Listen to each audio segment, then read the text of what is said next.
आपने मदरसे का नाम लिया अभी, मैं इसी मदरसे के ताल्लुक से सवाल पूछना चाहूँगा कि आपके इलाके में, आप इस्लामपुर में कई मदरसा है, आप शहर में भी मदरसा है, मदरसों में गए हैं कि आपको मदरसा में जाने के बाद वहाँ का जो एजुकेशन सिस्टम है वो देखकर सुनकर आपको कैसा लगता है? ये बहुत अच्छा लगता है, बहुत बदलाव आया है। वो लोग, मैंने कहा ना, दीनी तालीम भी दे रहे हैं, दुनियावी तालीम भी दे रहे हैं। ये दोनों की ज़रूरत है। ये नहीं है जो खाली दीनी तालीम की ज़रूरत है, या ये भी नहीं है जो खाली दुनियावी तालीम की ज़रूरत है। इस इलाके में, पूरे हमारे बंगाल में, पूरे हमारे मुल्क में तालीम के ताल्लुक से, एजुकेशन के ताल्लुक से कितनी कमियां हैं और उन कमियों को कैसे दूर की जाए कि गरीबी जो गुर्बत है या गरीबी ये तालीम दिलाने में गार्जियन को इसमें आड़े आती है। मदरसे में अच्छी शिक्षा हासिल कर रहे हैं और हर मदरसे में, मैं तो प्राय जलसों में जाते रहता हूँ। हर वहाँ दीनी तालीम भी दी जाती है, दुनियावी तालीम भी दी जाती है। हर मदरसे में कंप्यूटर एजुकेशन भी है, साइंस का एजुकेशन। इसलिए मदरसे से पढ़े हुए बच्चे आगे बढ़ रहे हैं, बहुत आगे बढ़ रहे हैं। एक मेरा पर्सनल सवाल है, बहुत दिन से मैं चाह रहा, कभी मुलाकात हुई था तो पूछूंगा आपसे। हमारा जो इस्लामपुर एरिया है, सब डिवीज़न है, पूरा उत्तर दिनाजपुर, इसका बेशतर जो एरिया है, अक्सर जो एरिया है रूरल है, देहात है। तो उन देहात के उन बच्चों में क्वालिटी होती है, उनके अंदर जो सलाहियत होती है, हुनर होता है, फ़न होता है, लेकिन उन हुनरों को, उन सलाहियत को, उस फ़न को वो निखार नहीं पाते हैं। यानी उसके अंदर जो सलाहियत है, एबिलिटी है, उसको वो उसका परफॉर्मेंस नहीं कर पाते हैं। तो क्यों ना इस्लामपुर में कोई ऐसा स्टेज बनाया जाए जहाँ बच्चे अपने हुनर को परफॉर्मेंस कर सके, लोगों को बता सके। अस्सलाम वालेकुम नाज़रीन, आप सभी का न्यूज़ स्टूडियो उर्दू में खैर मकदम है। मैं एहसान रज़ा मिसबाही। आज नेशनल पब्लिक स्कूल पांजीपरा में हम मौजूद हैं। यहाँ तालीमी बेदारी कॉन्फ्रेंस का इनकाद हुआ और इस एजुकेशनल अवेयरनेस प्रोग्राम में खुसूसी तौर पर कई मेहमानान खुसूसी यहाँ तशरीफ़ फरमा है और अभी जितने भी मेहमान यहाँ हैं सभी ने अपनी अपनी राय दी है, अपने तासुरात का इस प्रोग्राम को लेकर इजहार किया है। मज़ीद इनके तालीम के ताल्लुक से यहाँ आप देख सकते हैं हमारे इस्लामपुर म्यूनसिपलिटी के चेयरमैन और ऑल इंडिया तृणमूल कांग्रेस उत्तर दिनाजपुर के जिला डिस्ट्रिक्ट प्रेसिडेंट कन्हैयालाल अग्रवाल साहब, या ग्वालपोखर की जो मिंटर हैं आलिमान नूरी, और तमाम मेहमान यहाँ मौजूद हैं। देखे बाद सबसे उनका तासुर लेंगे। सर, आपका खैर मकदम है, वेलकम है न्यूज़ उर्दू में। आप इस एजुकेशनल अवेयरनेस प्रोग्राम में आए, तो एजुकेशनल अवेयरनेस प्रोग्राम में आपने स्पीच दिया, हमने पूरी स्पीच सुनी है आपकी। तो मज़ीद आप इस ताल्लुक से क्या कहेंगे कि हमारे इस इलाके में, पूरे हमारे बंगाल में, पूरे हमारे मुल्क में तालीम के ताल्लुक से, एजुकेशन के ताल्लुक से कितनी कमियां हैं और उन कमियों को कैसे दूर की जाए? देखिए, तालीम की ज़रूरत है, इसके बारे में तो दो राय नहीं है। इस एरिया में आज के दिन में अच्छे बच्चे नीट पास कर रहे हैं, IIT में पास कर रहे हैं। एक वक्त था जो इधर में यहाँ बहुत गरीबी थी, इसके चलते लोग बच्चों को पढ़ा नहीं पा रहे थे। आज बहुत बदलाव आया है और मैं समझता हूँ एक जनरेशन हम लोग को थोड़ा और इंतज़ार करना होगा।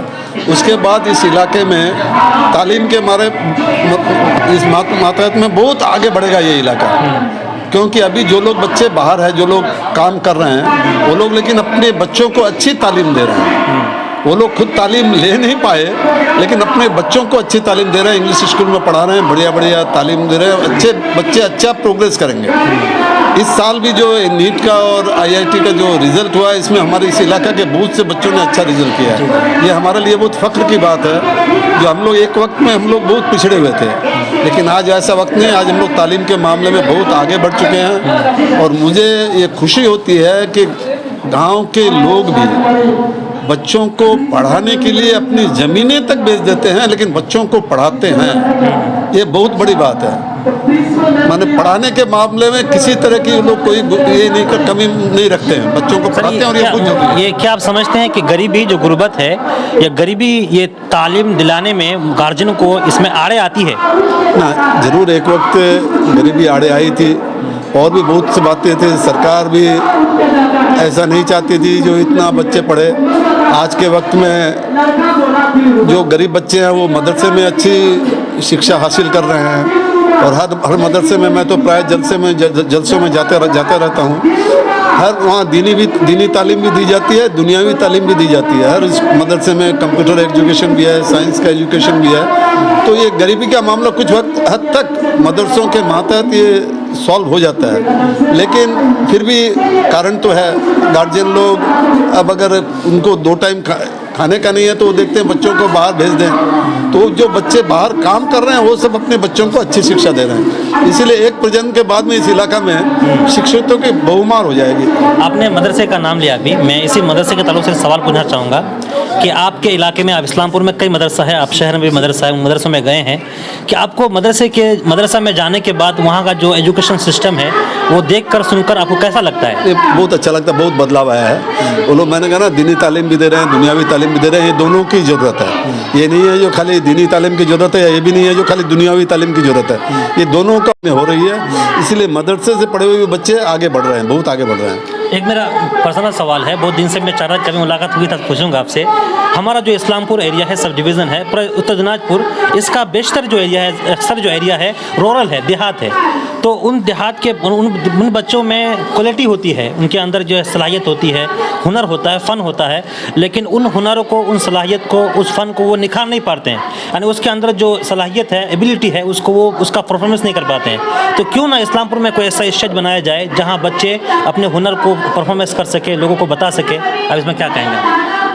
देखिए, जो बच्चे स्कूलों में पढ़ते हैं वो तो अपना हुनर बता ही पाते हैं, और ये ज़रूर है जो सब बच्चे स्कूलों में आ नहीं पाते हैं गुर्बत के चलते, तो उनका हुनर या उनमें जो सलाहियत है, उनमें जो क्वालिटी है, वो एक्सपोज में नहीं आती है। जब तक बच्चे आएंगे नहीं स्कूलों में, तब तक तो उनकी क्वालिटी एक्सपोज होगी नहीं। और बच्चों में क्वालिटी है, और बच्चों को हम अगर भेज देंगे भाई तुम जाके बाहर काम करो, तो बच्चों की जो क्वालिटी है वो क्वालिटी और विकसित नहीं हो पाती है, डेवलप नहीं कर पाती है। इसीलिए ज़रूरी है सब बच्चों को, मदरसा में भी जो लोग हैं वो लोग भी बच्चों को, जो बच्चा जिधर जाना चाहता है उसको उधर ही ले जाए। जब इंसिस्ट नहीं करे कि भाई तुम अगर डॉक्टरी लाइन में जाना चाहते हो तो तुमको ज़बरदस्ती इंजीनियरिंग में नहीं घसीटना है, और अगर इंजीनियरिंग लाइन में जाना चाहता है तो उसको डॉक्टरी में नहीं घसीटना है।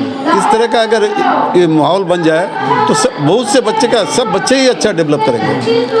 नाज़रीन, ये देखिए जनाब कन्हैया लाल अग्रवाल टीएमसी के बहुत बड़े नेता हैं, और इस वक्त जो हमारे वेस्ट बंगाल में टीएमसी की हुकूमत है, तृणमूल कांग्रेस की, तृणमूल कांग्रेस चाहती है कि जो बच्चे जो हायर एजुकेशन हासिल करना चाहें उनके लिए वो स्टूडेंट क्रेडिट कार्ड देती है वो सरकार, और बहुत बच्चे इसका लाभ भी उठा रहे हैं। लेकिन सर, मैं एक बात यहाँ पूछना चाहूँगा, ये कि हमारे इस्लामपुर या पूरे इस सीमांचल के बच्चे जिसको अगर नीट की तैयारी करनी हो या यूपीएससी तैयारी करनी हो, वो इस्लामपुर में नहीं तैयारी कर पाते हैं, उनको कोटा जाना पड़ता है और दीघा जाना पड़ता है। तो इस्लामपुर में ऐसा हब कब बनेगा?